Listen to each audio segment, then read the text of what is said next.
Mickey ran back to the doorway across from the bank building, and he hid inside from the clutches of that wretched living fog which moved around like a worm, a cobra, a venomous snake, unsheathing its evil thought venom in the vapors. It was a struggle to fight every bad thought he suddenly had, but he kept fighting back against every word until it was all too terrible to see the bloodshed, or hear any more sounds of the gunfire, or see any more of the blood flowing into the gutter and sewer. Already a mother and her daughter had been killed. Terrible. Absolute brutality for no good reason, for no other wretched reason than that living fog that was getting into everyone and possessing them.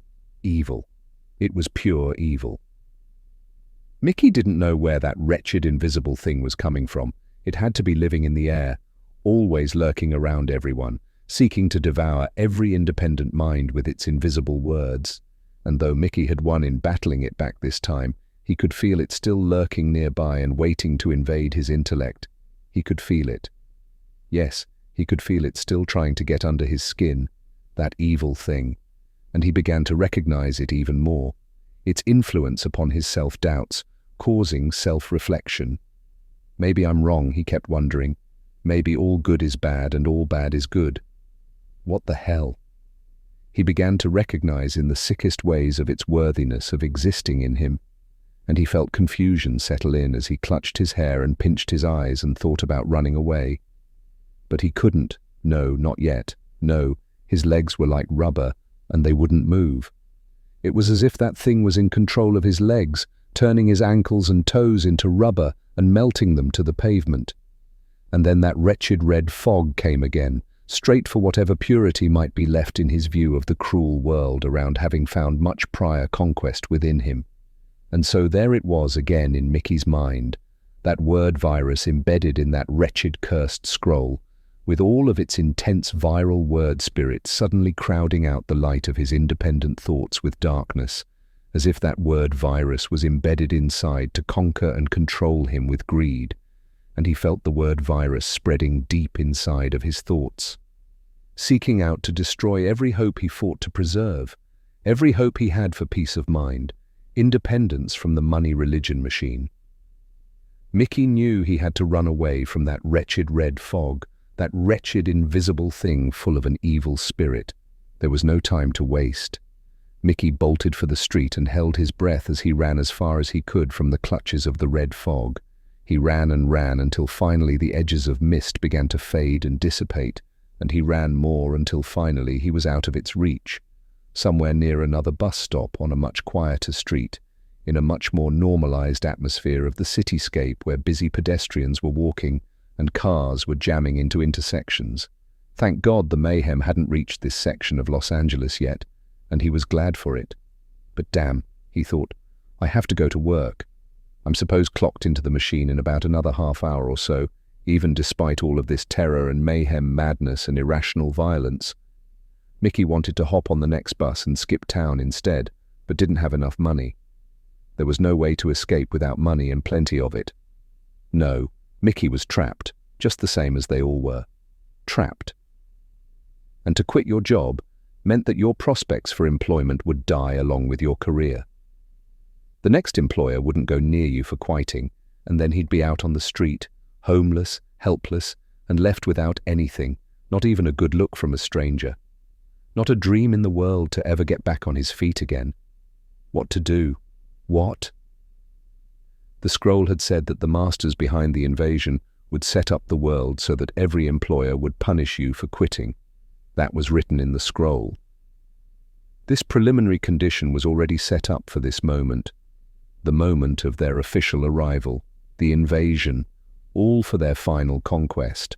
And what to do with only $600 in the bank? Mickey wondered. Where to go anyways? Who to run to? He'd had no family left, just like poor Maria. They were all now dead and buried in the dirt.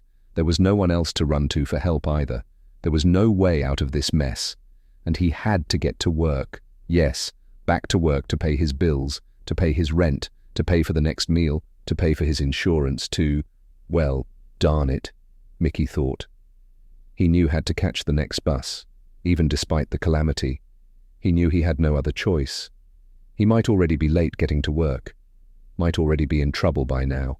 No excuses, not ever, Mick, he'd been warned by his superior during his job training. We don't care about excuses. Excuses don't earn money. Excuses cost money.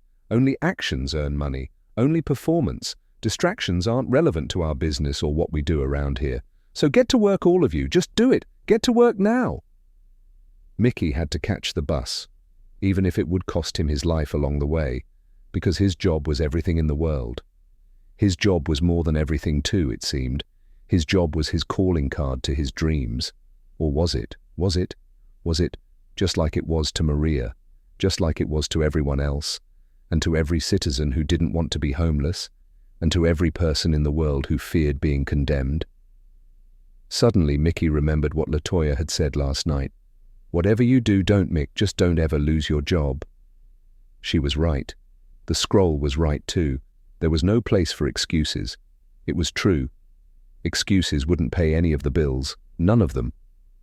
And it was just like his mother once said to him when he was only 5 years old, sitting over his bowl of oatmeal before being sent off to kindergarten. I've got to go to work, Mick. I've got no choice. And you won't have one either.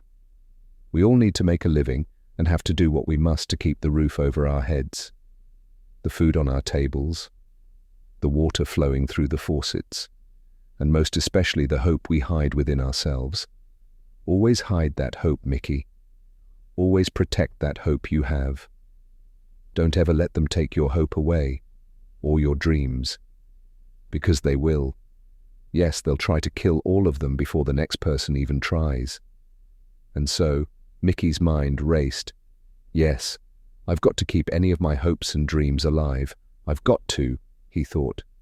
All of my hopes against losing myself in the madness of this world, of losing my freedom to be who I was born to be. Yes, I've got to stay alive. I've got to keep playing the game, keep on playing. Just then, Mickey saw his bus approach the curb, and the bus slowed down and approached the stop. Mickey ran for the bus, his fears kicking in. Got to catch it, got to before I am late. And yet he knew, the wretched invasion, it had only just begun.